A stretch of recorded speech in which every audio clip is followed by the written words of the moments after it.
Working hard for something we don't care about is called stress. Working hard for something we love is called passion. I think one of the mistakes that people make is they think purpose comes from their job. I've been a whatever for so many years, and when then I lose my job or I retire, I now don't have a sense of purpose because I so closely associated my self-worth with the job that I did. I knew what my job was. I had a sense of purpose. And one wonders if those things are conflated, right? Which is I had a sense of purpose for my job, but then when I didn't have the job, all of a sudden I woke up in the morning, didn't know what to do. The purpose is not your MOS. Your purpose is not you're a saw gunner.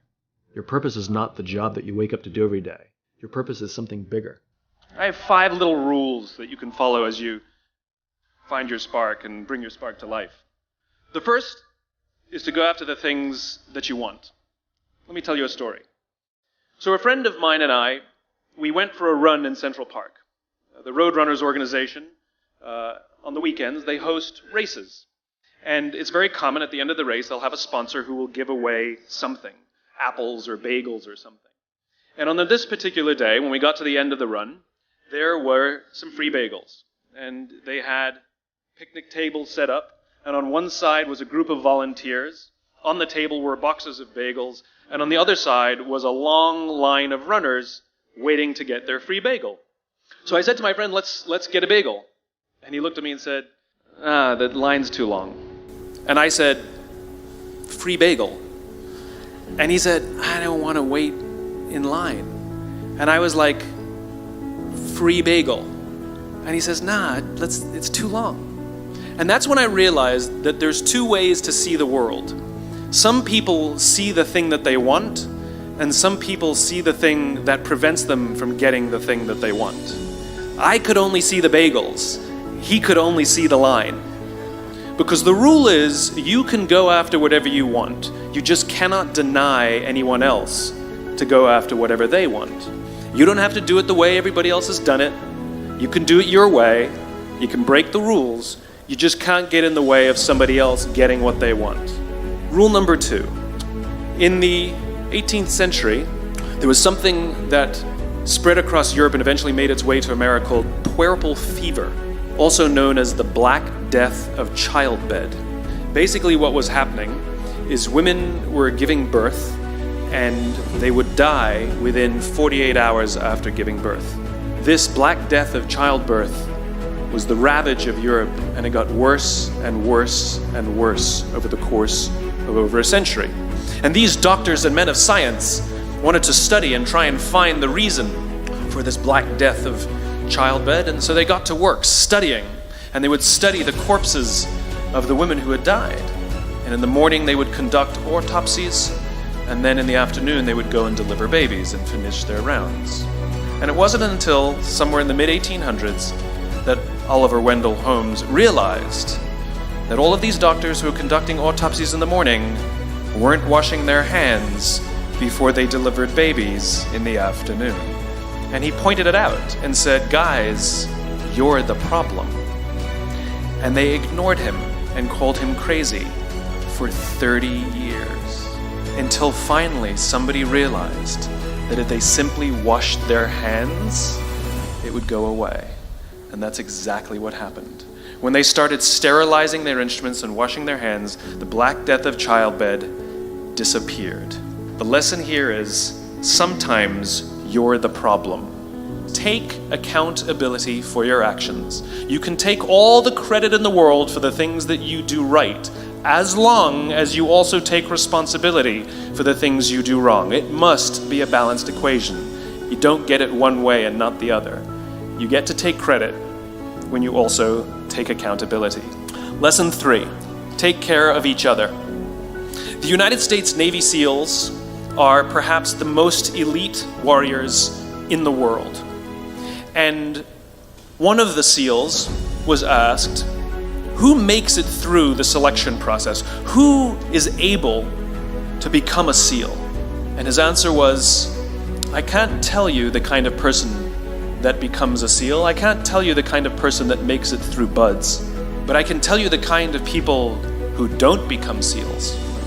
He says the guys that show up with huge, bulging muscles covered in tattoos who want to prove to the world how tough they are, none of them make it through. He said the preening leaders who like to delegate all their responsibility and never do anything themselves, none of them make it through.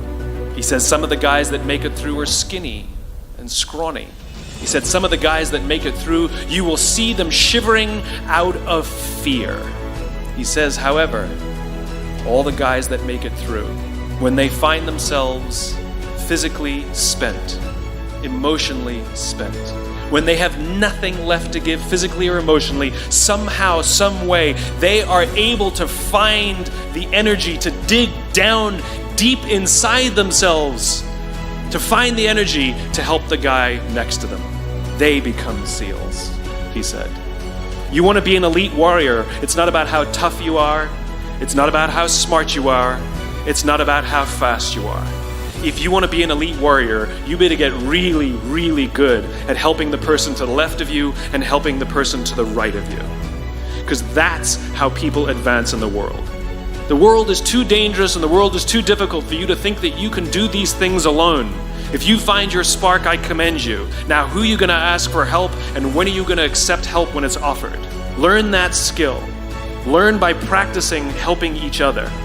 It'll be the single most valuable thing you ever learn in your entire life, to accept help when it's offered and to ask for it when you know that you can't do it.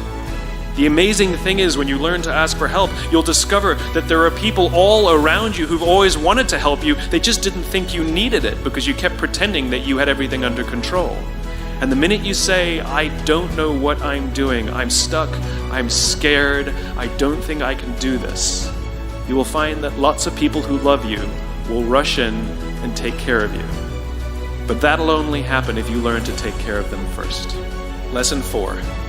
Nelson Mandela is a particularly special case study in the leadership world because he is universally regarded as a great leader. You can take other personalities, and depending on the nation you go to, we have different opinions about other personalities. But Nelson Mandela, across the world, is universally regarded as a great leader. And he was asked one day, how did you learn to be a great leader? And he responded that he would go with his father to tribal meetings. And he remembers two things when his father would meet with other elders. One, they would always sit in a circle. And two, his father was always the last to speak. You will be told your whole life that you need to learn to listen. I would say that you need to learn to be the last to speak. I see it in boardrooms every day of the week. Even people who consider themselves good leaders, who may actually be decent leaders, will walk into a room and say, here's the problem, here's what I think, but I'm interested in your opinion, let's go around the room. It's too late. The skill to hold your opinions to yourself until everyone has spoken does two things. One, it gives everybody else the feeling that they have been heard. It gives everyone else the ability to feel that they have contributed. And two, you get the benefit of it. And he smiled and he looked down at the coffee. And then he went off script. And he said, last year I spoke at this exact same conference. Last year I was still the undersecretary. And when I spoke here last year, they flew me here business class. And when I arrived at the airport, there was somebody waiting for me to take me to my hotel. And they took me to my hotel and they had already checked me in and they just took me up to my room. And the next morning I came downstairs and there was someone waiting in the lobby to greet me, and they drove me to this here same venue and handed me a cup of coffee in a beautiful ceramic cup. He says, I'm no longer the undersecretary. I flew here coach. I took a taxi to my hotel and I checked myself in. When I came down the lobby this morning, I took another taxi to this venue. And when I asked someone, do you have any coffee? He pointed to the coffee machine in the corner and I poured myself a cup of coffee into this here styrofoam cup. He says the lesson is, the ceramic cup was never meant for me. It was meant for the position I held. I deserve a styrofoam cup. Remember this. As you gain fame, as you gain fortune, as you gain position and seniority, people will treat you better. They will hold doors open for you. They will get you a cup of tea and coffee without you even asking. None of that stuff is meant for you. That stuff is meant for the position you hold.